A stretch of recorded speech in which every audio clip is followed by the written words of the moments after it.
ശശിവിഭൂഷിതകരാൽ നവനീരദാബാൽ പീതാംബരാൽ അരുണബിംബഫലാധരോഷ്ടാൽ പൂർണ്ണേന്ദു സുന്ദരമുഖാൽ അരവിന്ദനേത്രാൽ കൃഷ്ണാൽ പരം കിമപി തത്വമഹം ന ജാനേ. ഓം നമോ ഭഗവതേ വാസുദേവായ. ഓം നമോ നാരായണായ. സദ്ഗുരുഭ്യോ നമ. ശ്രീമദ്ഭാഗവതം ദശമസ്കന്ധം പൂർവാർദ്ധം ദ്വിതീയോധ്യായ.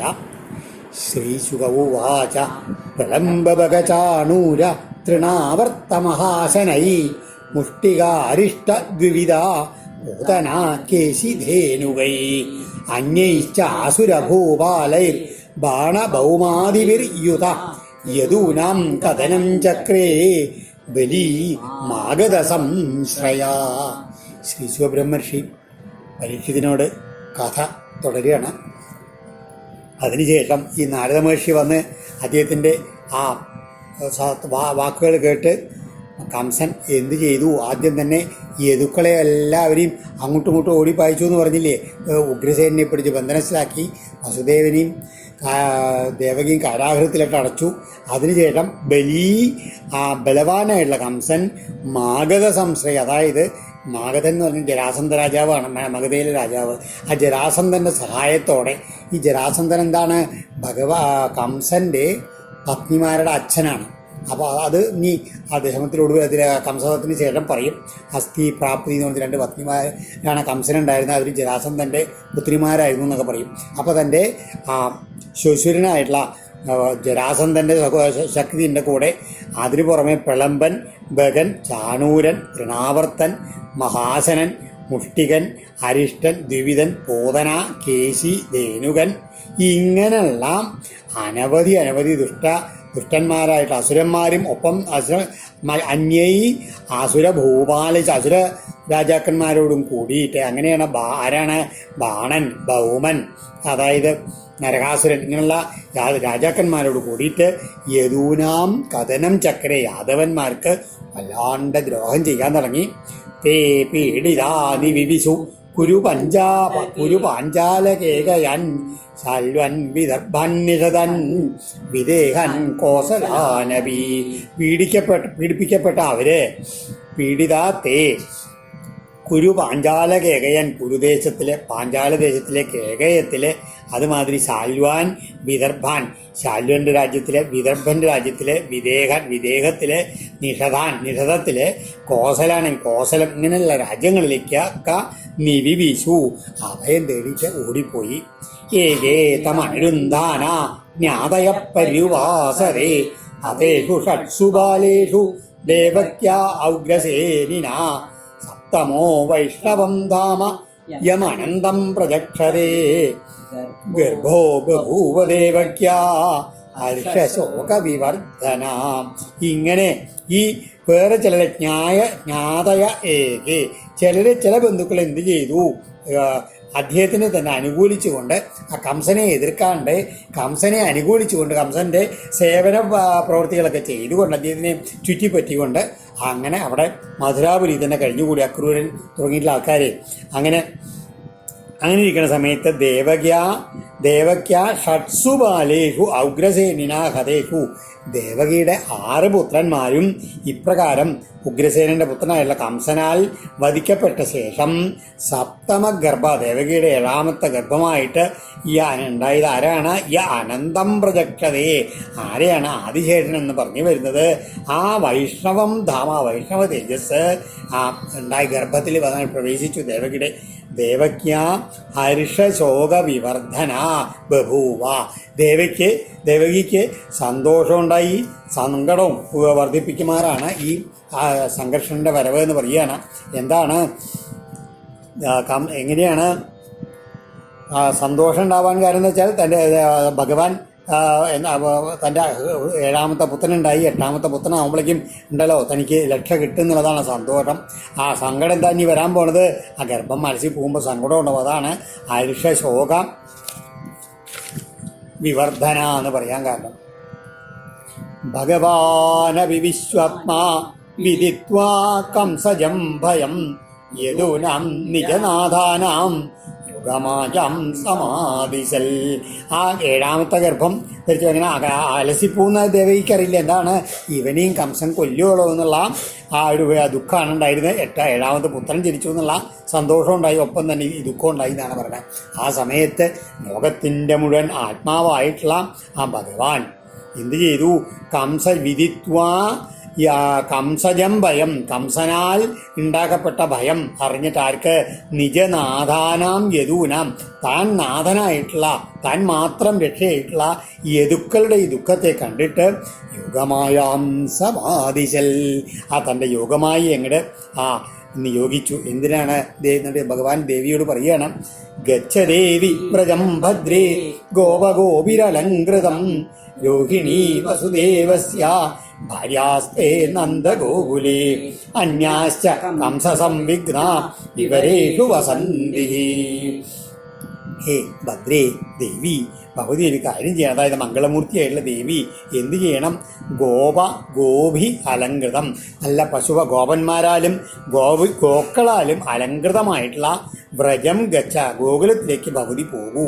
വസുദേവസ്യ ഭാര്യ രോഹിണി, വസുദേവന്റെ ഒരു പത്നിയായിട്ടുള്ള രോഹിണി ഗോപരുടെ ഗോകുലത്തിൽ വസിക്കുന്നുണ്ട്. ആസ്തേ കംസസംവിഘ്ന അന്യാജ, കംസനെ പേടിച്ചിട്ട് പൊറുതി മുട്ടിയിട്ടുള്ള അന്യാജ വേറെ മറ്റു പല സ്ത്രീകളും വിവരേഷു വസന്തി, അവിടെ തന്നെ ഒളിവിൽ പാർത്ത് വരുന്നുണ്ട്. എന്നിട്ടോ ഭഗവതി എന്ത് ചെയ്യണം? ദേവക്യാജടരേ ഗർഭം ശേഷാഖ്യം ധാമമാമകം തൽ സന്നിഗൃഹ്യ രോഹിണ്യാ ഉദരേ സന്നിവേശയാ. ദേവക്യാജടരേ ഗർഭം, ദേവകിയുടെ ഇപ്പൊ ഗർഭം ഉണ്ടായിട്ട് ഏഴാമത്തെ ആ ഗർഭത്തിന് അതാരാണ്? ശേഷാഖ്യം തത് മാമകം ധാമ, അത് ആദിശേഷൻ എന്നറിയപ്പെടുന്ന ആ എൻ്റെ തേജസ് തന്നെയാണ്. ആ തേജസ്സിനെ ഭഗവതി സന്നിഗൃഹ്യ ആകർഷിച്ചെടുത്തിട്ട് രോഹിണ്യ ഉദരേ സന്നിവേശയ, രോഹിണിയുടെ ഉദരത്തിൽ പ്രവേശിപ്പിക്കൂ. അതാഹം അംശഭാഗേന ദേവക്യാ പുത്രതാം ശുഭേ പ്രാപ്സ്യാമി ത്വം യശോദായം നന്ദപത്ന്യാം ഭവിഷ്യതി. അതിനുശേഷം ശുഭേ ശോഭനായ ദേവി, അതാ എന്താണ് പിന്നെ അംശഭാഗേന, അംശങ്ങളുടെ ഭാഗങ്ങളോടും കൂടിയിട്ട് അഹം ഞാൻ ദേവക്യാ പുത്രതാം പ്രാപ്സ്യാമി, ദേവകിയുടെ പുത്രത്വം പ്രാപിക്കും.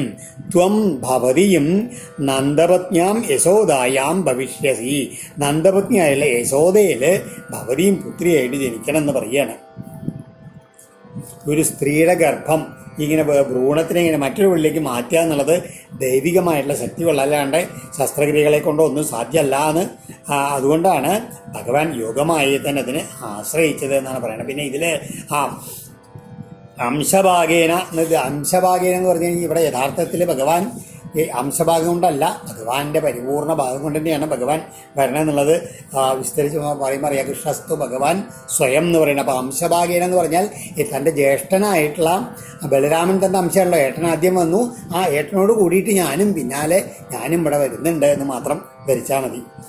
ഇനിയുള്ള ആ ഭാഗം കഴിഞ്ഞ് കഴിഞ്ഞാൽ അതിനുശേഷം അർച്ചിഷ്യന്തി മനുഷ്യാസ്ത്വാം സർവകാമവരേശ്വരീം ധൂപോപഹാരബലിവി സർവകാമവരപ്രദം.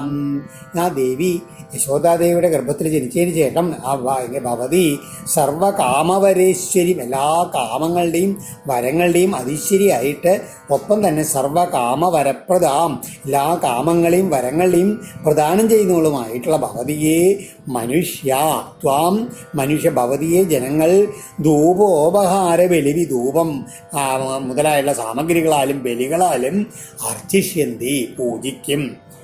നാമധേയാനി കുർവന്തി സ്ഥാനാനി ച നരാഭുവി ദുർഗേതി ഭദ്രകാളീതി വിജയാ വൈഷ്ണവീതി ച കുമുദാ ചണ്ഡികാ കൃഷ്ണ മാധവീ കന്യകേതി ച മായാ നാരായണീശാനി ശാരദേത്യംബികേതി ച.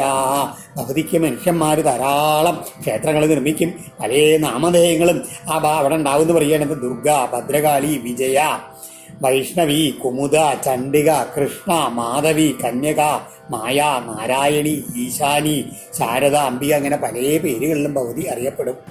മൂന്നാമത്തെ ശ്ലോകത്തിൽ തേ പീഡിത നിവിവിശു കുരു പഞ്ചാലകേകയാൻ. പാഞ്ചാലെന്ന് വേണ്ട, പഞ്ചാലെന്ന് മതി. മലയാളത്തിൽ എഴുതുമ്പോഴേ പാഞ്ചാലെന്ന് പറഞ്ഞു, പഞ്ചാലെന്ന് മതി. കുരു പഞ്ചാലകേകയാൻ എന്നാണ്. ഗർഭസംഘർഷണാത്തം വൈ പ്രാഹു സംഘർഷണം ഭുവി രാമേതി ലോകരമണാൽ ബലം ബലവതുച്ഛയാൽ. ഗർഭസംഘർഷണാൽ തം വൈ പ്രാഹു സംഘർഷണം ഭുവി. ആ ഗർഭത്തിൽ നിന്ന് ഇങ്ങനെ വലിച്ച് സംഘർഷണം ചെയ്യുക കാരണം തം വൈ അദ്ദേഹത്തെ ലോകത്തിൽ ഭുവി സംഘർഷണൻ എന്നുള്ള പേരിൽ വിളിക്കുന്നു പറയുകയാണ്.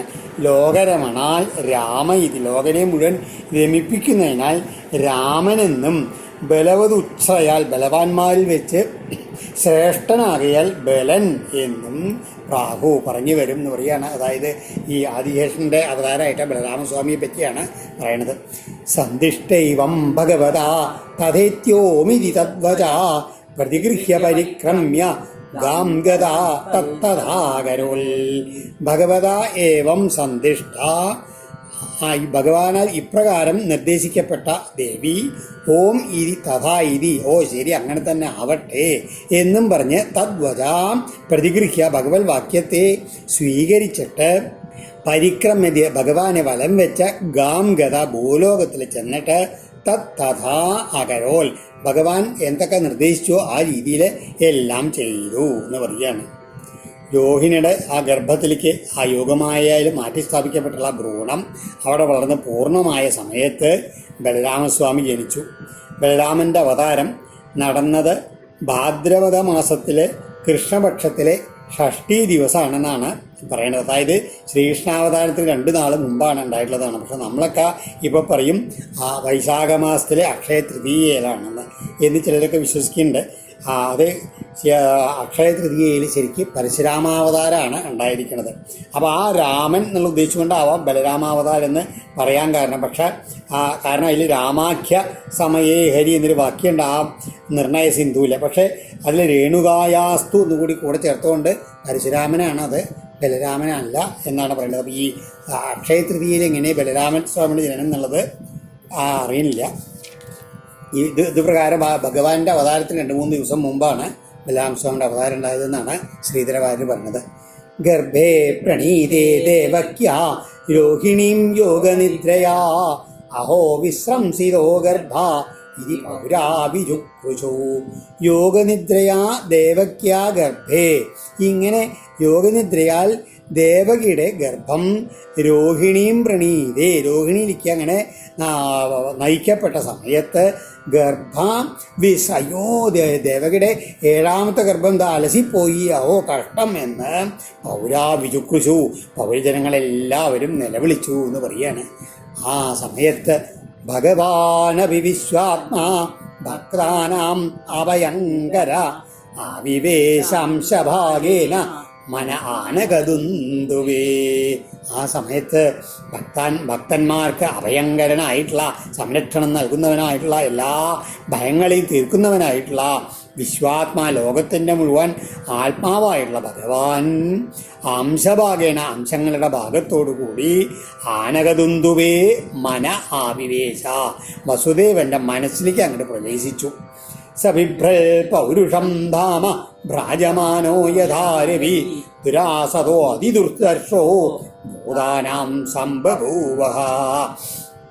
ആ പൗരുഷം ധാമ ആ വിഷ്ണുവിൻ്റെ ആ തേജസ്സിനെ ബിഭ്രൽ ധരിച്ചുകൊണ്ട് രവി യഥാ സൂര്യനെ പോലെ ഭ്രാജമായി ജ്വലിക്കുന്ന ആ വസുദേവൻ ഭൂതാനാം ജീവജാലങ്ങൾക്ക് മുഴുവൻ അദ്ദേഹത്തിൻ്റെ അടുത്ത് പോകാൻ സാധിച്ചാൽ ദുരാസതനായിരുന്നു. അതായത് സമീപിക്കാൻ കൂടി വയ്യ, അത്ര തേജസ്സായിരുന്നു അദ്ദേഹത്തിന് എന്ന് പറയുകയാണ്.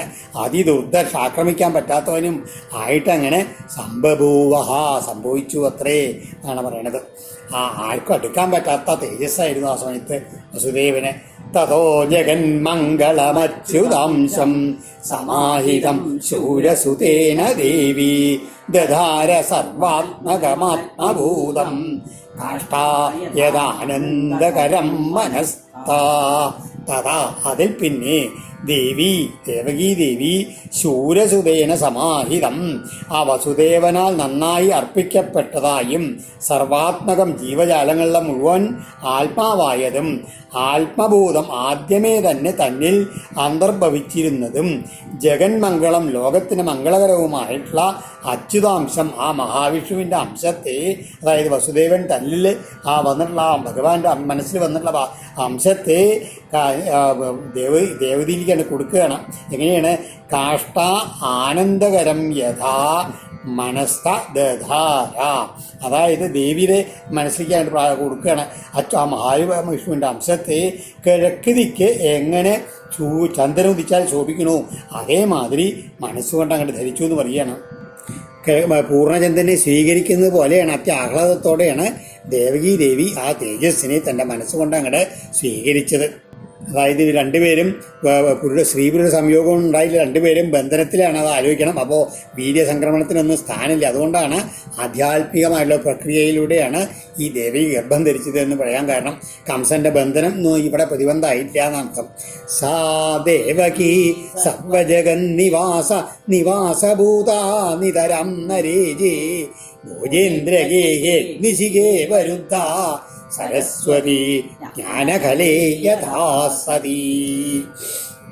ഭോജേന്ദ്രഗേഹേ രുദ്ധ, ഭോജേന്ദ്രൻ എന്ന് പറഞ്ഞാൽ കംസൻ, ഭോജരാജാവായിട്ടുള്ള കംസന്റെ കാരാഗൃഹത്തിൽ ബന്ധിക്കപ്പെട്ട സാ ദേവകി, ആ ദേവകി സർവജഗന്നിവാസഭൂത, എല്ലാ ലോകത്തിനും ഇരിപ്പിടമായവന് വാസസ്ഥാനമായി ഭവിച്ചിട്ടും രുദ്ധ അഗ്നിശിഖ ഇവ മറക്കപ്പെട്ട അഗ്നിജ്വാല പോലെയും ജ്ഞാനകലെ ജ്ഞാനത്തെ വഞ്ചിക്കുന്നവനിൽ സതീ സരസ്വതീയത സ്ഥിതി ചെയ്യുന്ന സരസ്വതി നല്ല സദ്വിദ്യ പോലെയും നിതരാം നരേജ് വളരെ ഇന്ന് ശോഭിച്ചില്ല എന്ന് പറയാൻ. അതായത് ആ ദേവകയുടെ ഉള്ളിലുള്ള ആ തേജസ് ഉണ്ടല്ലോ, കംസഗൃഹത്തിലെ കാരാഗൃഹത്തിൽ അങ്ങനെ ഒതുങ്ങി നിന്നു. എങ്ങനെയാണ് ഖലന്മാരുടെ ഉള്ളിൽ ആ വിദ്യ വേണ്ട രീതിയിൽ ശോഭിക്കില്ല, അത് ശോഭിക്കാത്ത മാതിരി അങ്ങനെ ഒരു ഗുഹയ്ക്കുള്ളിലുള്ള പ്രകാശം പോലെ അങ്ങനെ ശോഭിച്ചു ദേവകയുടെ ഗർഭത്തിലുള്ള ഭഗവാൻ. താം വീക്ഷ്യ കംസ പ്രഭയാജിതാന്തരം വിരോചയന്തിം ഭവനം ശുചിസ്മിതാം ആഹൈഷമേ പ്രാണഹരോ ഹരിർഗുഹാം ധ്രുവം ശ്രീതോ എന്ന പുരേയമീദൃശി. പുറത്ത് കാരാഗൃഹത്തിന് പുറത്തുള്ള ആൾക്കാർക്ക് ആ തേജസ് മനസ്സിലായിരുന്നില്ല എന്ന് മാത്രമേ ഉള്ളൂ. എന്നാലോ അകത്ത് ഇടക്കിടക്ക് ചെന്നൊരാൾ ചെന്ന് നോക്കണ്ടേ കംസൻ. ആ കംസൻ എങ്ങനെയാണ്? ആ അജിതാന്തരാം ശുചിസ്മിതാം പ്രഭയാ ഭവനം വിരോചയന്തീം താം വീക്ഷ്യ, ആ വിഷ്ണുവിനെ അങ്ങനെ ഉള്ളിൽ ധരിച്ചിട്ട് എങ്ങനെയാണ് നല്ല നിഷ്കളങ്കമായിട്ടുള്ള പുഞ്ചിരിയോട് കൂടിയിട്ടുള്ളവളും ആ തൻ്റെ ശോഭ കൊണ്ട് ആ കാരാഗൃഹത്തെ മുഴുവൻ പ്രകാശിപ്പിക്കുന്നതുമായിട്ടുള്ള അവളെ കണ്ടിട്ട് കംസൻ പറഞ്ഞു, മേ പ്രാണഹര ഏഷ, ആ ഉള്ളിൽ ആത്മഹത്യം ചെയ്യാൻ കംസനെ എന്നെ കൊല്ലാൻ ഒരുങ്ങിയിട്ടുള്ള എൻ്റെ ജീവനെ അപഹരിക്കുന്ന ഈ ഹരി ഈ ഗുഹാശ്വതി ഈ ദേവകയുടെ ഗർഭത്തിൽ പ്രവേശിച്ചിരിക്കുന്നു. സിംഹം ഗുഹയിൽ വരില്ലേ, അതുമാതിരിയാണ് ഈ ദേവകയുടെ ഗർഭത്തിൽ ഈ ഹരി മഹാവിഷ്ണു പ്രവേശിച്ചിരിക്കുന്നത്. ഇയൽ കാരണം പുരാ ഇയം ഈദൃശി എന്ന ധ്രുവം. കാരണം ഇത് ഭഗവാൻ വന്നിട്ടുന്നതിന് എന്താ ഉറവാകും? കാരണം എന്താ വെച്ചാൽ ആ ശോഭ ഇങ്ങനെയുള്ളൊരു ശോഭ ഇവൾക്ക് ഇതിനു മുമ്പ് കണ്ടിട്ടില്ല. അപ്പോൾ തീർച്ചയാണ് ആ ഭഗവാൻ ഉള്ളിൽ വന്ന് കയറിയിരിക്കണമെന്ന് ആത്മകഥായിട്ട് പറഞ്ഞു. കിമദ്യ തസ്മിൻ കരണീയമാശുതേ യദർത്ഥതന്ത്രോ ന വിഹന്തി വിക്രമം സ്ത്രിയാ സ്വസുർ ഗുരുമത്യാവധോയം യശശ്രിയം ഹന്ത്യനുകാലമായു. കരണീയമാശു മേൻ, അതായത് ഇനി ഇതിൽ കിമദ്യ തസ്മിൻ, ഞാൻ ഇനി എന്താണ് എന്താണ് ഇനിയിപ്പോൾ ഞാൻ ചെയ്യേണ്ടത്? അദ്യ ആശു, അതായത് ഇപ്പോൾ ഉടനെ തന്നെ എന്ത് ചെയ്യണം എന്നാണ് തോന്നിയത്. പ്രയോജനത്തിന് വഴങ്ങിയവരാരും വിക്രമം ന വിഹന്തി, അതായത് ഈ തങ്ങളുടെ പരാക്രമത്തെ ആരും നശിപ്പിക്കാറില്ല എന്ന് പറയുകയാണ്. സ്ത്രീയാ സ്വസു ഗുരുമത്യ അയം വധ, അതായത് ഇവളെങ്ങനെയെന്ന് വെച്ചാൽ ഒരു സ്ത്രീയാണ്, ഓരെങ്കിലും സഹോദരിയാണ്, ഗർഭിണിയാണ്. ഇവളെ വധിച്ചത് കൊണ്ട് അത് എൻ്റെ യശസ്സിനെയും മാത്രമല്ല ഐശ്വര്യത്തെയും ആയുസ്സിനെ പോലും ഒരു പക്ഷേ നശിപ്പിച്ചു എന്ന് വരാം എന്നാണ് കംസന് തോന്നിയത്. അതായത് ഇപ്പോഴും ഭഗവാനെ തന്നെ മനനം ചെയ്തുകൊണ്ടും ഈ വസുദേവൻ്റെ ഉപദേശം കൊണ്ടോ എന്തൊക്കെ നിശ്ചയില്ല കംസന് കുറേശ്ശെ അങ്ങനെ സാത്വിക ബുദ്ധി വരുന്നുണ്ടായിരിക്കും. അതുകൊണ്ടാണ് പറഞ്ഞത് നേരത്തെ ആ അശരീരി കേട്ട സമയത്ത് കംസൻ വേഗം ദേവകിയെ വെട്ടാനാണ് ഒരുങ്ങിയത്. ഇപ്പം അതൊന്നല്ല തോന്നിയത്, കംസന് സൽബുദ്ധി തോന്നുക ചെയ്യണം. നോക്കൂ, ഇവിടെ എങ്ങനെ കൊല്ലാനെന്ന് പള്ളിയ കൊന്നാൽ എന്താണ്ടാവുക, എൻ്റെ സൽകീർത്തിയും ഐശ്വര്യവും മാത്രമല്ല ആയുസ്സും കൂടിയിട്ട് ഒരു വർഷം നശിക്കുന്നുള്ളൊരു ഭാവമാണ് കംസനുണ്ടായത്. സ ഏഷ ജീവൻ ഖലു സംഭരേതോ വർത്തേതയോത്യന്ത നിസംസിതേന ദേഹേ മൃതേതം മനുജാശ്രവന്തി ഗന്ധാതമോന്തം അനുമാനിനോ ധ്രുവം എന്ന് മാത്രമല്ല, ആരാണോ അത്യന്ത നിസംസിതേന ഇതങ്ങനെ വല്ലാത്ത ദുഷ്ടതയോട് കൂടിയിട്ട് വർത്തേത ഇരിക്കുന്നത്, സ ഏഷ അങ്ങനെയുള്ളവൻ ജീവൻ ജീവിക്കുന്നുണ്ടെങ്കിലും മരിച്ചവന് തുല്യാണ്. സംഭരേത തനിമ ശരീരത്തിൽ അഭിമാനിക്കണം. അവൻ്റെ ദേഹേ മൃതേ ദേഹം നശിച്ച കഴിഞ്ഞാൽ മറ്റുള്ള ജനങ്ങൾ മനുജാത്തം ശപന്തി അവനെ ശപിക്കുന്നു. അന്തന്തമ അങ്ങനെയുള്ള ശാപവും എന്നൊക്കെ കാരണം ദുഷ്പ്രവൃത്തികൾ ചെയ്തുകൊണ്ട് എന്തുണ്ടാവും, അന്തത്തമ ഗന്ധാധ്രുവം അവൻ അന്ധകാരമായിട്ടുള്ള നരകത്തിലേക്ക് പോവും തീർച്ചയാണ് തോന്നുകയാണ്. ഇരിഘോരതമാൽഭാവാൽ സന്നിവൃത്ത സ്വയം പ്രഭു ആസ്തേ പ്രതീക്ഷം തജ്ജന്മ ഹേർവൈരാനുബന്ധകൾ. ഇങ്ങനെ പ്രഭാവശാലിയാണ് കംസൻ എങ്കിൽ കൂടി ഇങ്ങനെയെല്ലാം ചിന്തിച്ചിട്ട് ഘോരതമാൽ ഭാവാൽ അതിക്രൂരമായിട്ടുള്ള ഭാവത്തിൽ നിന്ന് സ്വയം സന്നവർത്ത, അതായത് അവളെ കൊല്ലാനൊന്നും പോയില്ല എന്ന് പിന്മാറി എന്ന് പറയുകയാണ്. അതേ സമയത്തോ ഹരേ വൈരാനുബന്ധകൾ, ആ മഹാവിഷ്ണുവിലുള്ള വിരോധം ഏത് സമയത്തും മനസ്സിൽ വെച്ചുകൊണ്ട് തജ്ജന്മ പ്രതീക്ഷൻ ആസ്തേ ഇങ്ങോട്ട് പുറത്ത് വരട്ടെ അവൻ എന്നുള്ള ഭാവത്തിൽ അദ്ദേഹത്തിൻ്റെ അവതാരവും പ്രതീക്ഷിച്ചുകൊണ്ട് അങ്ങനെ ഇരിപ്പായി കംസൻ.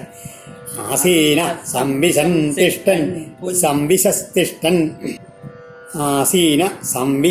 തിഷ്ടൻ ഭുഞ്ചാന പര്യടൻ മഹിം ചിന്തയാനോ ഋഷീകേശം അവശ്യൽ തന്മയം ജഗൽ. ആലോചിച്ച് നോക്കൂ, അതുകൊണ്ട് എന്തായാലും ഭാഗ്യം ഉണ്ടായത്.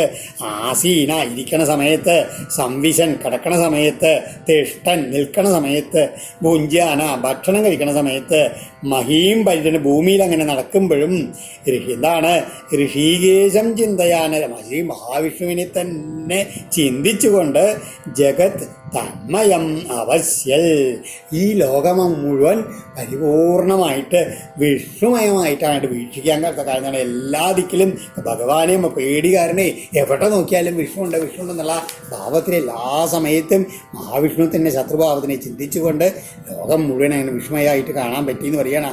അത്ര ഭാഗ്യമായി തീർന്നു. ആലോചിച്ച് നോക്കൂ കംസന്. ബ്രഹ്മാഭവശ്ചതത്രൈത്യ മുനിഭിർ നാരദാദിവി ദേവൈ സാനുജരൈ സാഗം ഗീർഭിർ വൃഷണമൈടയൻ. ഈ സമയത്ത് ദേവകിയുടെ ഗർഭത്തിൽ ഭഗവാൻ പ്രവേശിച്ചെന്ന് മനസ്സിലായിട്ട് ബ്രഹ്മാവും പരമേശ്വരനും സാനുജരൈ ദേവൈ പരിവാരങ്ങളോട് കൂടിയ ദേവന്മാരോടും നാരദാദികളായ മുനിഭി സാഗം മഹർഷിമാരോടും കൂടി തത്ര ഏത്യ അവിടെ ആ കാരാഗ്രഹത്തിൽ വന്നിട്ട് വൃഷണം കാമവർഷകനായിട്ടുള്ള ഭഗവാനെ ഗീർഭി ഐടയൻ സ്തുതിവചനങ്ങളാൽ അങ്ങനെ കീർത്തിച്ചു എന്ന് പറയുകയാണ്. സത്യം വ്രതം സത്യപരം ത്രിസത്യം സത്യസ്യ യോനിം നിഹിതം ച സത്യേ സത്യസ്യ സത്യം കൃതസത്യനേത്രം സത്യാത്മകം ത്വാം ശരണം പ്രപന്നാ. ആ ഭഗവാനെ അങ്ങ് സത്യവ്രതം സത്യമായിട്ടുള്ള മനസ്സങ്കല്പത്തോടു കൂടിയവനാണ്. സത്യപരം സത്യമാകുന്ന ആ പരമോന്നതമായിട്ടുള്ള തത്വത്താൽ പ്രാപിക്കപ്പെടുന്നവനാണ്. ത്രിസത്യം ത്രികാലങ്ങളിലും വർത്തിക്കുന്നവനാണ് അങ്ങ്. സത്യസ്യ യോനിം ഈ യഥാർത്ഥത്തിൽ നമുക്ക് വാസ്തവങ്ങളായിട്ട് കാണുന്ന പ്രപഞ്ചത്തിൻ്റെ മുഴുവൻ മൂലകാരണമായിരിക്കുന്ന ആളാണ് അങ്ങ്. സത്യേ ആ ഭൂതപഞ്ചകത്തിൽ നിഹിതം അന്തര്യാമിയായി വർത്തിക്കുന്നവനും സത്യസ്യ സത്യം ആ ഭൂതപഞ്ചകത്തിൻ്റെ യഥാർത്ഥ പരമാർത്ഥത്തിലുള്ള തത്വമായിരിക്കുന്നവനും ഹൃത സത്യനേത്രം പ്രിയവും സത്യവുമായിട്ടുള്ള വാക്കിനെയും സത്യത്തെയും പ്രവർത്തിപ്പിക്കുന്നവനും സത്യാത്മകം ചത്വാം സർവദാ സത്യസ്വരൂപനും ആയ അങ്ങയെ ശരണം പ്രപന്ന ഞങ്ങളിതാ ശരണം പ്രാപിക്കുന്നു. ഏകായനോസൗ ദ്വിബലസ്ത്രീമൂലം ചതൂരസ പഞ്ചവിധ ഷഡാത്മാ സപ്തദ്വകഷ്ടവിടവോ നവാക്ഷോ ദശച്ഛതി ദ്വിഖഗോ ഹ്യാദിവൃക്ഷ. എങ്ങനെയാണ് ഈ സംസാരത്തിനെ പറ്റിയ പറയണേ? അതാണ് ഏകായന, ഒരേ ഒരു അവലംബത്തോടു കൂടിയിട്ടുള്ളതാണ്. ദ്വിഫല, 2 ഫലങ്ങളുള്ളതാണ്. ത്രിമൂല, 3 വേരുകളുള്ളതാണ്. ചതുരസ, 4 രസങ്ങളുള്ളതാണ്. പഞ്ചവിധ, 5 പ്രകരണങ്ങളുള്ളതാണ്. ഷഡ ആത്മ, 6 വികാരങ്ങളുള്ളതാണ്. സപ്തത്വക്ക്, 7 ത്വക്കുകളുള്ളതാണ്. അഷ്ടവിടവ, 8 ശാഖകളുള്ളതാണ്. നവ അക്ഷ, 9 ദ്വാരങ്ങളുള്ളതാണ്. ദശച്ഛതി, 10 ഇലകളുള്ളതാണ്. ദ്വിഖഗ ഹി, 2 പക്ഷികളുടെ വാസസ്ഥാനവും അത്രേ. അസൗ ആദിവൃക്ഷ, ആദ്യത്തേതായിട്ടുള്ള ഈ വൃക്ഷം, അതായത് ഈ സംസാരം എന്നർത്ഥം. ഈ എന്താണ് ആദിയിൽ ഈ പ്രപഞ്ചമാകുന്ന ഈ വൃക്ഷത്തിൻ്റെ സ്വരൂപം എന്താണെന്ന് വെച്ച് കഴിഞ്ഞാൽ അതിലെന്താണ് ഒരേ ഒരു ആണിവേര് ഏതാണ്? മൂലപ്രകൃതി. അതിന് അവലംബമായിട്ട് അതിന് 2 ഫലങ്ങളാണ്. എന്താ? സുഖവും ദുഃഖവും. ത്രിഗുണങ്ങൾ, സത്യം രജസ്, സത്വം രജസ് തമസ്, ഇങ്ങനെയുള്ള 3 ഗുണങ്ങളാണ് അതിൻ്റെ 3 വേരുകൾ. പിന്നെ 4 രസങ്ങൾ എന്താണ്? 4 പുരുഷാർത്ഥങ്ങൾ: ധർമ്മം, അർത്ഥം, കാമം, മോക്ഷം, ഇങ്ങനെയുള്ള പുരുഷാർത്ഥങ്ങൾ. നേത്ര ആദി 5 എന്താണ്? പഞ്ചേന്ദ്രിയങ്ങൾ, 5 ജ്ഞാനേന്ദ്രിയങ്ങളുണ്ടല്ലോ. കണ്ണ്, മൂക്ക്, ചെവി, ത്വക്ക്, നാക്ക്, ഇങ്ങനെയുള്ള 5 ഇന്ദ്രിയങ്ങൾ ആണ് ഇതുള്ളത്. ഇതാണ് അത് അതിൻ്റെ പ്രകാരങ്ങൾ. പിന്നെ ശോകം, മോഹം, ജര, മൃത്യു, വിശപ്പ്, ദാഹം, ഇങ്ങനെയുള്ള 6 വികാരങ്ങളൊന്നും ഇല്ലാത്തതാണ്. അല്ലെ അങ്ങനെ പിന്നെയോ ത്വക്ക്, മാംസം, രക്തം, മേധസ്, അസ്ഥി, മജ്ജ, രേതസ്, അങ്ങനെയുള്ള സപ്തധാതുക്കളാണ് അതിൻ്റെ തൊലികൾ. പഞ്ചഭൂതങ്ങളും അതുമാതിരി മനസ്സ്, ബുദ്ധി, അഹങ്കാരം ഇങ്ങനെ ചേർന്നിട്ട് 8 ശാഖകളാണ് ഈ വൃക്ഷത്തിനുള്ളത്. പിന്നെയോ 10 പ്രാണങ്ങളാണ്. പ്രാണൻ, അപാനം തുടങ്ങിയുള്ള 10 പ്രാണങ്ങളാണ് ഇതിൻ്റെ ഇലകൾ. ഇതിലുള്ള 2 പക്ഷികൾ ഏതാണ്? ജീവാത്മാവും പരമാത്മാവും. ഇതൊക്കെ ഒരു രൂപകാലങ്കാരത്തിലുള്ളത് ഒരു വർണ്ണനയാണ് സംസാരത്തിൻ്റെ. ത്വമേക ഏവാസ്യ സതപ്രസോദി ത്വം സന്നിധാനം ത്വമനുഗ്രഹശ്ച ത്വന്മായയാ സംവൃതചേതസസ്ത്വാം പശ്യന്തി നാനാ ന വിവശ്ചിതോ യേ. ത്വം ഏക ഏവ, അങ്ങ് ഒരാൾ മാത്രമാണ്. അസ്യ സത, ഈ ദൃശ്യപ്രപഞ്ചത്തിൻ്റെ പ്രസൂത ഉത്ഭവസ്ഥാനം. അതുമാതിരി ത്വം അനുഗ്രഹം, അങ്ങ് തന്നെയാണ് അതിൻ്റെ സംരക്ഷകൻ. ത്വം അവസാനം അങ്ങ് തന്നെ അതിൻ്റെ നാശകാരനും.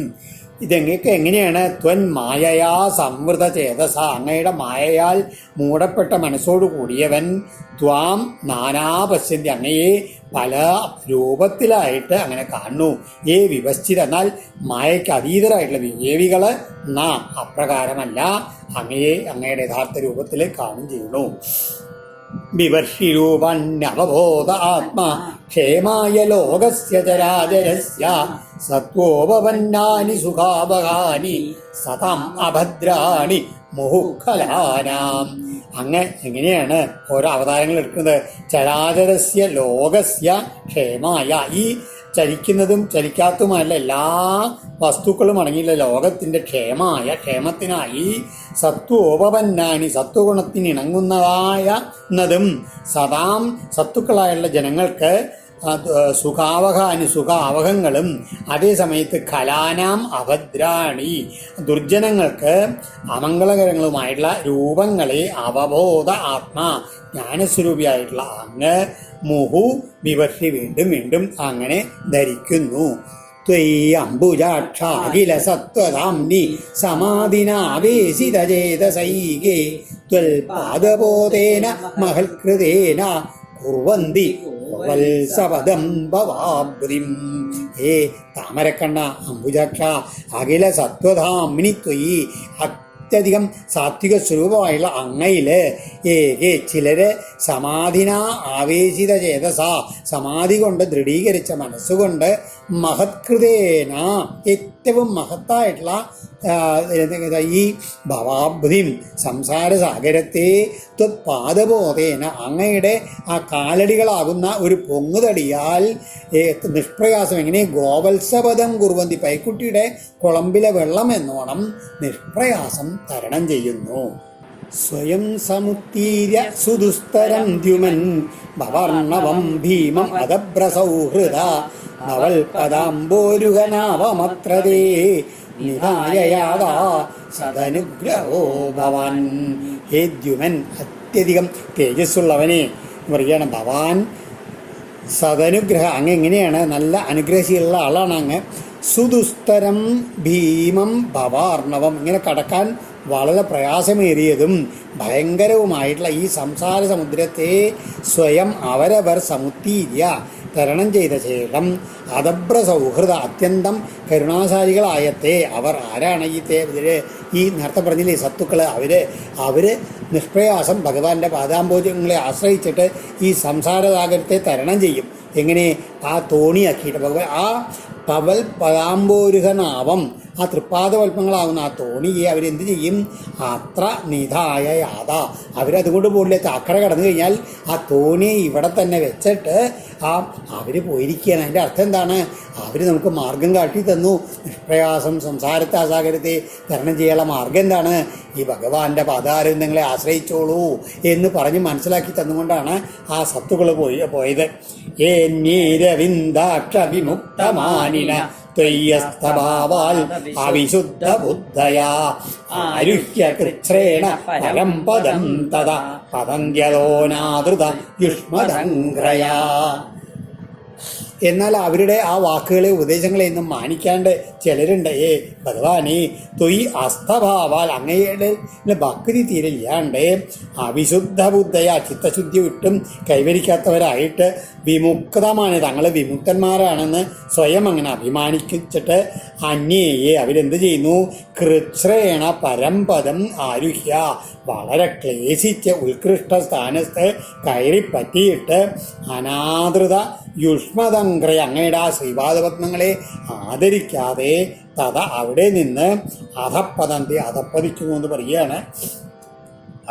ഇങ്ങനെ വിവേകികളായിട്ടുള്ള ആൾക്കാർ മനോദാർഢ്യം കൊണ്ട് അങ്ങയെ പ്രാപിക്കും. എന്നാലോ ആ ദുരഭിമാനികൾ എന്ത് ചെയ്യും? തങ്ങളെ മുക്തനായി കഴിഞ്ഞ് തെറ്റിദ്ധരിച്ചിട്ട് വെറുതെ വേലകളൊക്കെ ചെയ്ത് ഉന്നത സ്ഥാനങ്ങളിലൊക്കെ എത്തി കേട്ടോ, അധികം താമസിക്കാണ്ട് അവിടുന്ന് അധപതിക്കുകയും ചെയ്യണു. നമ്മുടെ നൗഷരാജാവിൻ്റെയൊക്കെ ഉദാഹരണം പറയാം ദൃഷ്ടാന്തമായിട്ട്. നലോ തഥാനതേ മാധവ താവകാക്വജിൽ പശ്യന്തി മാർഗാ ത്വയി ബദ്ധ സൗഹൃദ ത്വയാഭിഗുപ്ത വിചരന്തി നിർഭയാ നായകാനീകപമൂർധ സുപ്രഭോ. എന്നാൽ പ്രഭോ മാധവ മഹാപ്രഭു ആയിട്ടുള്ള ലക്ഷ്മീകാന്തനായിട്ടുള്ള ഭഗവാനെ ത്വയി ബദ്ധ സൗഹൃദ താവകാത്തേ, അതായത് അങ്ങയിൽ അതിപ്രേമമായുള്ള പ്രേമ അതിരോഗത്തോടു കൂടിയിട്ടുള്ള ഭക്തി ഉള്ള അങ്ങയെ ചിലരെന്ത് ചെയ്യും? കൊച്ചിൽ ഒരിടത്തും മാർഗാൽ എന്ന പ്രശ്നതി വഴിയിൽ നിന്ന് അവർക്ക് വഴുതി വീഴലും മാർഗഭ്രംശവും ഒരിക്കലും അവർക്ക് ഉണ്ടാവില്ല എന്ന് പറയുന്ന കാരണം തേ ത്വയാ അഭിഗുപ്ത, അവർ അങ്ങയാൽ എല്ലാ സമയത്തും എല്ലാ കാലത്തും എല്ലാ ദിക്കിൽ നിന്നും സംരക്ഷിക്കപ്പെടുന്നവരാണ്.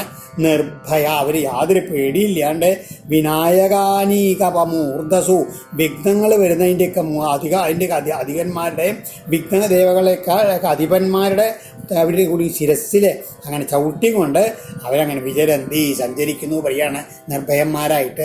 കാരണം ഭഗവാനുണ്ട് അവർക്ക് കൂടെ. ആ ധ്രുവൻ്റെ കഥയൊക്കെ നമ്മൾ ഓർത്താൽ മതി. സത്വം വിശുദ്ധം ശ്രയത്തെ ഭവൻ സ്ഥിതൗ ശരീരിണം ശ്രേയ ഉപായനം വവു വേദക്രിയായോഗ തവ സമാധിഭി തവാർഹണം യേന ജന സമീഹതേ. ഈ സ്ഥിതൗ ഭവാൻ വിശുദ്ധം സത്വം, ഈ സ്ഥിതി എന്ന അവസ്ഥയിൽ, അതായത് സൃഷ്ടി സ്ഥിതി സംഹാര സ്ഥിതി എന്നുള്ള അവസ്ഥയിൽ അങ്ങ് പരിശുദ്ധമായ സത്വസ്വരൂപിയും ശരീരികൾക്ക് ശ്രേയ ഉപായം ശ്രേയസ്സിന് അനുകൂലമായ വപു ശ്രയത രൂപങ്ങളെ ധരിക്കുന്നു. ഏന യാതൊന്നുകൊണ്ട് ജനങ്ങൾ വേദക്രിയായോഗ തപസ്സമാധിപി, നല്ല വേദാധ്യയനം, യാഗാദി സൽക്കർമ്മങ്ങൾ, യോഗസാധന, തപസ്, അതുമാതിരി സമാധി, ഈ മാർഗങ്ങളിലൊക്കെ കൂടി തവയ അർഹണം സമീകത, അങ്ങയ്ക്ക് ഉചിതമായുള്ള രീതിയിലുള്ള അർഹണത്തെ പൂജയെ സമർപ്പിക്കുന്നു. സത്വം നേദ്ധാതരിതം നിജം ഭവേൽ വിദാപമാർജനം ഗുണപ്രകാശൈർ അനുമീയതേ ഭവാൻ പ്രകാശതേ യസ്യ ജയേന വാ ഗുണ ഹേ ദാത അല്ലയോ സൃഷ്ടികർത്താവായിട്ടുള്ള ഭഗവാനെ, നിജം ഇതം സത്വം, അങ്ങയുടേതായിട്ടുള്ള ഈ വിധം സാത്വിക രൂപം എന്നുവെച്ചാൽ ഇല്ലാന്നുണ്ടായിരുന്നെങ്കിൽ അജ്ഞാനവിധ അപമാർജനം, അജ്ഞാനത്തെയും അതിൽ നിന്നുണ്ടാകുന്ന ഈ ബുദ്ധിയെയും തുടച്ചു നീക്കുന്ന വിജ്ഞാനം, അനുഭവജ്ഞാനം ന ഭവേ, ഒരിക്കലും ഉണ്ടാവില്ല. ഏനവ, എന്തുകൊണ്ടെന്നാൽ യസ്യജ, യാതൊരു അങ്ങയുടെ ഗുണങ്ങള് പ്രകാശത്തെ പ്രകാശിക്കുന്നുവോ, ഗുണപ്രകാശൈ, ആ ഗുണങ്ങളുടെ പ്രകാശത്താൽ ഭവാൻ അനുമീയതേ, അങ്ങ് അനുമാനത്തിന് വിധേയനാകുന്നു എന്ന് മാത്രം. അതായത് ഭഗവാൻ ഈ സാത്വിക രൂപം ധരിച്ചില്ല എന്നുണ്ടെങ്കിൽ എന്താ ഉണ്ടാവുക? ആ അജ്ഞാനവും അതിൽ നിൽക്കുന്ന ഭേദബുദ്ധിയൊന്നും നശിപ്പിക്കാൻ ഉതകുന്ന യഥാർത്ഥത്തിലുള്ള സാക്ഷാത്കാരം ഉണ്ടാവില്ല. കാരണം ഈ ജഡവർഗങ്ങളുടെ പ്രകാശം കൊണ്ട് എന്തുണ്ടാവൂ? അങ്ങയുടെ സാന്നിധ്യം കേവലം ഒരു അനുമാന രൂപത്തിലേക്ക് കിട്ടൂ. പക്ഷെ അങ്ങയുടെ ഈ സാക്ഷാത്കാരമായിട്ടുള്ള രൂപം കാണുന്നത് കൊണ്ട് അതിനെ ആശ്രയിച്ചിട്ടും ആ ലീലകളെ സ്മരിച്ചും കൊണ്ട് എന്തുണ്ടാവും? യഥാർത്ഥത്തിൽ അങ്ങയുടെ രൂപം അവർക്ക് മനസ്സിലാക്കാൻ കഴിയും. നാമരൂപേ ഗുണജന്മകർമ്മഭി നിരൂപിതവ്യേ തവ തസ്യ സാക്ഷിണ മനോവചോഭ്യം അനുമേയവർത്മനോ ദേവക്രിയായം പ്രതിയന്ത്യഥാഭിഹി. ഏ ദേവ, ഭഗവാനെ, സാക്ഷിണ അനുമേയവർത്മന, എല്ലാറ്റിനും സാക്ഷിയായിട്ട് വ്യക്തമല്ലാത്ത മാർഗത്തോടു കൂടിയവനുമായിട്ടുള്ള അങ്ങയുടെ ഗുണങ്ങളാലും ജന്മങ്ങളാലും കർമ്മങ്ങളാലും സ്വീകരിക്കപ്പെട്ട പല നാമരൂപങ്ങൾ മനസ്സുകൊണ്ടും വാക്കുകൊണ്ടും ഒരിക്കലും നിരൂപിക്കാൻ പറ്റുന്നതല്ല എന്ന് പറയുകയാണ്. എന്നിരിക്കലും ക്രിയായാം, അങ്ങയെ സംബന്ധിച്ച ക്രിയകളിൽ വ്യാപൃതരായവർ അങ്ങനെ അതിനെപ്പറ്റി അറിയുന്നുണ്ടല്ലോ എന്ന് പറയുകയാണ്. അതായത് യഥാർത്ഥത്തിൽ അങ്ങയുടെ ഗുണങ്ങളും ജന്മങ്ങളും കർമ്മങ്ങളും ഒക്കെ സ്വീകരിക്കപ്പെടുന്ന നാമരൂപങ്ങളുണ്ടല്ലോ, മനസ്സിനോ വാക്കിനോ ഒക്കെ നിരൂപിക്കാൻ കഴിയുന്നതല്ല, അത്രയ്ക്ക് ഗൂഢമായിട്ടുള്ളതാണ്. എന്നാലോ അങ്ങയെ ഉപാസന ചെയ്തു വെച്ചാൽ അതിൽ ഉപാസനയിൽ തന്നെ മുഴുകിയിരിക്കുന്ന ആൾക്കാർക്ക് അത് വ്യക്തമായിട്ട് മനസ്സിലാക്കാൻ കഴിയും. ശൃണ്വൻ ഗൃണൻ സംസ്മരയംശ്ച ചിന്തയൻ നാമാനി രൂപാണി ച മംഗളാനി തേ ക്രിയാസു യൽ ത്വൽ ചരണാരവിന്ദയോർ ആവിഷ്ടചേതാ ന ഭവായ കൽപ്പതേ. ഭഗവാനെ, ആരാണോ അങ്ങയുടെ കർമ്മങ്ങളിൽ അവനവൻ്റെ കർമ്മങ്ങളിൽ തേ മംഗളാനി നാമാനി, ഓരോ പ്രവൃത്തി ചെയ്യുമ്പോഴും അങ്ങയുടെ മംഗളങ്ങളായിട്ടുള്ള നാമങ്ങളെയും രൂപങ്ങളെയും കേൾക്കുകയോ ഗാനം ചെയ്യുകയോ സ്മരിക്കുകയോ അല്ലെങ്കിൽ അതിനെപ്പറ്റി ധ്യാനിക്കുകയോ ചെയ്യുന്നത് അതുവഴി അങ്ങയുടെ പദാര പത്മങ്ങളിൽ ആരാണോ മനസ്സുറപ്പിച്ച് ഇരിക്കുന്നത് അവർക്ക് പിന്നെ ഭവായ ന കൽപ്പതേ, അവർക്ക് ഈ സംസാര ദുഃഖത്തിന് പിന്നെ ഒരു സ്ഥാനമില്ല. അവർ പറയുക അതിൽ ഒരിക്കലും വിഷയീഭവിക്കില്ല എന്ന് പറയുകയാണ്.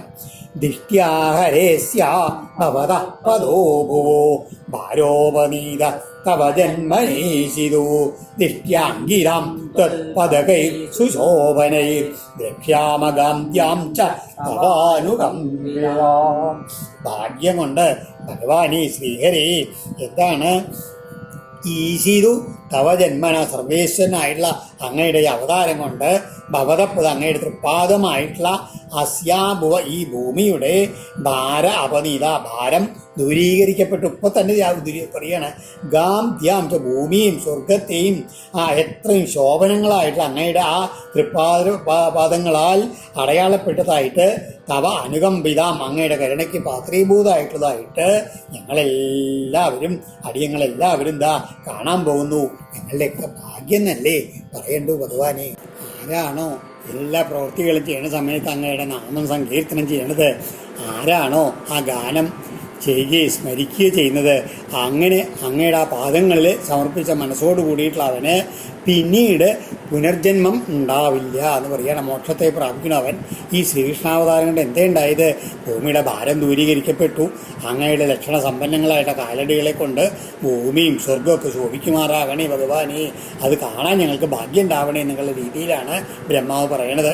അങ്ങ് എങ്ങനെ വെച്ച് കഴിഞ്ഞാൽ ജനനം, സ്ഥിതി, മരണത്തിൻ്റെ എല്ലാ അവസ്ഥകളും എടുക്കുന്നത് അങ്ങ് വെറും മായ കൊണ്ട് എടുക്കുകയാണ്. ഇതിനെല്ലാം അധീശനായിട്ടുള്ള അങ്ങ് പരമാത്മാവാണ്. എന്നിട്ടോ ഇനി പറയാണ് മത്സ്യാശ്വ കച്ചപ നൃസിംഹ നതേ ഭവസ്യേശ ഭവസ്യ കാരണം വിനാ വിനോദം ബദ തർക്കയാമഹേ ഭവോ നിരോധ സ്ഥിതിരപ്യവിദ്യയാ കൃതായത ത്വയ് ഹേ ഭഗവാനെ ഈശ, അഭയാശ്രയ എല്ലാവർക്കും അഭയസ്ഥാനമായവനെ ഭഗവാനെ, അഭവസ്യ തേ ഭവസ്യ, അതായത് ഒരിക്കലും ജന്മമെടുക്കാത്ത അജനായിട്ടുള്ള അങ്ങയുടെ ഈ ജന്മം സ്വീകരിക്കുവാനുള്ള കാരണം എന്താണ്? വിനോദം വിനാ ന തർക്കയാമഹേ, വെറും ഒരു ലീല എന്നല്ലാണ്ട് മറ്റൊന്നും നിങ്ങൾക്ക് ഊഹിക്കാൻ കഴിയില്ല എന്ന് പറയുകയാണ്. കാരണം ആശ്ചര്യം തന്നെ. കാരണം എന്തെന്നാൽ ആത്മനി ഭവ നിരോധ സ്ഥിതി അഭി, ഒരു ജീവാത്മാവിൽ ഈ ജനനം മരണം സ്ഥിതി ഇതെല്ലാം ഉണ്ടാവുന്നത് എന്തുകൊണ്ടാണ്? അങ്ങയാൽ കൃതമായിട്ടുള്ള മായയാൽ അവിദ്യ കൊണ്ടാണെന്ന് പറയുകയാണ്. അത് മാറണം എന്ത് വേണം? അങ്ങയിൽ ഭക്തി ഉണ്ടാവണം. അതിന് വേണ്ടിയിട്ടാണ് ഒരു ലീലയായിട്ടെങ്കിലും കൂടിയിട്ട് അങ്ങയെ മനോഹരമായിട്ട് രൂപം ധരിച്ച് വന്നിരിക്കുന്നത്. അപ്പോൾ എന്തിനാണ്? എല്ലാവരുടെയും മോക്ഷത്തിന് വേണ്ടിയിട്ടാണ് അങ്ങയുടെ ഈ അവതാരം. മത്സ്യശ്വകച്ഛവ നൃസിംഹവരാഹ ഹംസ രാജന്യ വിപ്രവിഭുദേഷു കൃതാവതാര ത്വം പാസി ന ത്രിഭുവനം ച യഥാധുനീശ ഭാരംഭുവോഹര യഥോത്തമവന്ദനം തേ. മത്സ്യാവതാരമായിട്ട്, ആ ഹയഗ്രീവനായിട്ട്, കച്ഛവ കൂർമ്മമായിട്ട്, നൃസിംഹമായിട്ട്, വരാഹസ്വരൂപിയായിട്ട്, ഹംസമായിട്ട്, രാജന് ശ്രീരാമചന്ദ്രനായിട്ട്, പരശുരാമനായിട്ട്, അതുമാതിരി വാമനനായിട്ട്, ഇങ്ങനെ പലതരത്തിലുള്ള അവതാരങ്ങളൊക്കെ സ്വീകരിച്ചിട്ട് ഈ 3 ലോകങ്ങളെയും രക്ഷിച്ച പ്രകാരം ഭഗവാനെ ഈ അവതാരത്തിലും ത്വം പാസിന ത്രിഭുവനം ച യഥാധുനീശ, ഈ അവതാരത്തിലും ഈ 3 ലോകങ്ങളെയും ഞങ്ങളെയും രക്ഷിക്കണേ. ഭാരംഭുവോഹര, ഈ ഭൂമിയുടെ ഭാരത്തിനെയും മുഴുവൻ അങ്ങ് തീർക്കണേ. എങ്ങനെ? യദുക്കളുത്തമനായിട്ട് വന്ന് ജനിച്ചിട്ട് ഭൂമിയുടെ ഭാരം മുഴുവൻ തീർക്കണേ. അങ്ങയ്ക്ക് നമസ്കാരം. ദിഷ്ട്യാമ്പതേ കുക്ഷികത പുരപരപ്പുമാൻ ഹംസേന സാക്ഷാൽ ഭഗവാൻ ഭവായന മാ ഭൂദ്ഭയം ഭോജപതേർമുമൂർഷോർ ഭോപതായദൂനാം ഭവിതാത്തവാത്മജ. അതിനുശേഷം ദേവകി ദേവിയോട് പറയണം, അമ്പ ദിഷ്ട്യാ തേ കുക്ഷികത, ആ ഭാഗ്യം കൊണ്ട്, ഭവതിയുടെ ഭാഗ്യം കൊണ്ട് ഭവതിയുടെ ഗർഭത്തിൽ വന്നിരിക്കുന്ന ആരാണ്? പരപുമാൻ ഹംസേന, പരമപുരുഷനായിട്ടുള്ള ഭഗവാൻ, സാക്ഷാൽ ഭഗവാൻ ഇതാ അവതരിക്കാൻ വേണ്ടി വന്നിരിക്കുകയാണ് ഭവതിയുടെ ഗർഭത്തിൽ. ഭാഗ്യമാണത്. ഇനി നമ്മുടെ എല്ലാം ശ്രേയസിന് വേണ്ടിയിട്ടാണ് ഈ അവതാരം. ഇനി ഭവതി മൃത്യുവക്രത്തിലെത്തിയുള്ള കംസനെ പറ്റിയിട്ട് പേടിക്കുകയേ വേണ്ടെന്ന് പറയാണ്. കാരണം ഭവതിയുടെ പുത്രൻ യാദവന്മാരുടെ സംരക്ഷകനായിട്ട് തീരും. ഈ പ്രപഞ്ചത്തിനുപരിയായിട്ടുള്ള ഭഗവാനെ അതിന് ശ്രീശുഖബ്രഹ്മർഷി പറയുകയാണ്. ശ്രീശുഖോവാച ഇത്യഭിഷ്ടോയ പുരുഷം രൂപമനിതം യഥാ ബ്രഹ്മേശാനോ പുരോധായ ദേവാപ്രതിയും. ഇപ്രകാരം ഭഗവാനെ സ്തുതിച്ചിട്ടും, ദേവീഗർഭത്തിലുള്ള ഭഗവാനെ സ്തുതിച്ചിട്ടും ദേവകീ ദേവിയെ പ്രദക്ഷിണം വെച്ച് നമസ്കരിച്ചിട്ടും ദേവന്മാർ ബ്രഹ്മാവിനെയും പരമേശ്വരനും മുമ്പിൽ നടത്തിക്കൊണ്ടാണ് യാത്രയായി എന്ന് ശ്രീശുഖബ്രഹ്മർഷി പറയുകയാണ്. ഓം ശ്രീകൃഷ്ണാർപ്പണമസ്തു. ഇത് ശ്രീമദ്ഭാഗവതേ മഹാപുരാണേ പാരമഹംസ്യാം സംഹിതായാം ദശമസ്കന്ധേ പൂർവാർദ്ധേ ഗർഭഗത വിഷ്ണോർ ബ്രഹ്മാദികൃതസ്തുതിർ നാമ ദ്വിതീയോധ്യായ. സർവത്ര ഗോവിന്ദ നാമ സങ്കീർത്തനം. ഗോവിന്ദ ഗോവിന്ദ.